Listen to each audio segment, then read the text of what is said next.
The Russian military declared a ceasefire in the capital city of Kyiv in Ukraine and 3 other major cities on Monday to open humanitarian corridors, news agency Reuters reported, citing local media. The decision followed a request personally made by French President Emmanuel Macron. The corridors to allow safe passage to civilians trying to flee the war will open at 10 a.m. Moscow time. A day earlier, a similar ceasefire was announced in Mariupol. But after a brief pause in firing, Ukrainian officials said Russian forces resumed artillery fire and air strikes which prevented residents from leaving. Putin has blamed Ukraine for sabotaging the first ceasefire effort. As Russian forces are advancing gradually, the outskirts of Kyiv is under continuous shelling. Meanwhile, the development comes as Russia and Ukraine are set to hold the third round of negotiations on Monday. Earlier, Ukrainian President Volodymyr Zelensky urged his people to keep resisting, while appealing to the West to strengthen sanctions against Moscow. The crisis, now on its 12th day, has claimed the lives of hundreds of people from both sides while displacing thousands of others. Russia is demanding that Ukraine cease military action, change its constitution to enshrine neutrality, acknowledge Crimea as Russian territory and recognize the separatist republics of Donetsk and Lugansk as independent territories, Kremlin spokesman Dmitry Peskov said. Mr. Peskov told Reuters that Russia had told Ukraine it was ready to halt its military action if Kyiv met its conditions. A third round of talks between Ukraine and Russia will start at 4 p.m. local time on Monday, one of Ukraine's negotiators, Mikhailo Podolyak, said on Twitter. The development comes amid a temporary ceasefire in Ukrainian cities of Sumy, Kyiv, Kharkiv and Mariupol. The Russian Defense Ministry announced that the move was undertaken to open humanitarian corridors for the evacuation of civilians. Meanwhile, PM Modi and President Putin have discussed the evolving situation in Ukraine over the phone. During the conversation, Modi urged Putin to hold direct talks with Ukrainian President Volodymyr Zelensky in addition to the ongoing negotiations between their teams.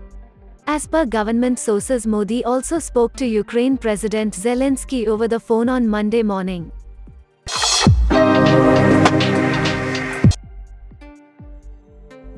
Tejas Mk2, AMCA, and TEDBF will share most of the avionics and LRUs, including derivatives of the same Uttam AESA fire control radar and engine, but each aircraft will also be modular so that it can be adapted for changes of systems and subsystems as per user requirements, Adar director told on a webinar organized by the Center of Air Power Studies.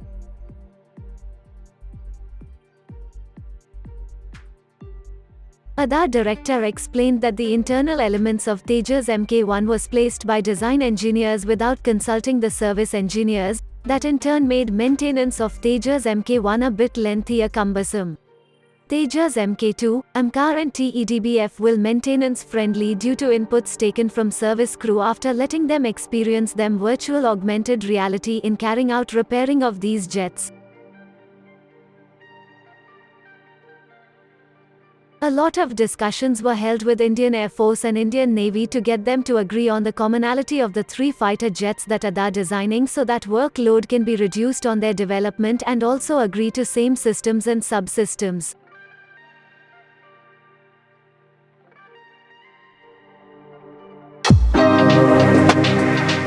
On February 26, India and China abstained from voting on a UN Security Council resolution condemning Russia's assault on Ukraine's sovereignty and demanding a complete and unconditional withdrawal of the Russian military.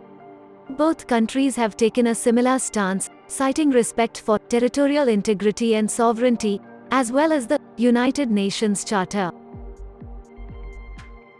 India's representative to the UN, T.S. Tirumurti, said, "The contemporary global order has been built on the UN Charter, international law, and respect for the sovereignty and territorial integrity of states. All member states need to honor these principles in finding a constructive way forward." China's permanent representative to the UN, Zhang Jun, said the sovereignty and territorial integrity of all states should be respected and the purposes and principles of the UN Charter should be upheld. However, the question arises as to what kind of relationship India and China have with Russia to be willing to take a risk on such a contentious international subject. Moscow has trade and economic ties with Beijing and is the third biggest gas supplier to the country, and both Moscow and Beijing constantly challenge the Western hegemony and criticize the US-led alliances. India and Russia, on the other hand, share defense and security ties. Around 70% of India's military hardware is of Russian origin. Russia is a key strategic partner for both India and China. Moscow, which is facing increased hostility from the West, would not want to see India and China fighting each other. Following Russian President Vladimir Putin's meeting with Prime Minister Narendra Modi in Delhi in December of last year, Putin held a virtual meeting with Chinese President Xi Jinping later that month. The heads of state discussed hosting a Russia-India-China trilateral in the near future, according to a senior Kremlin advisor. However, India's Ministry of External Affairs has neither acknowledged nor refuted this possibility.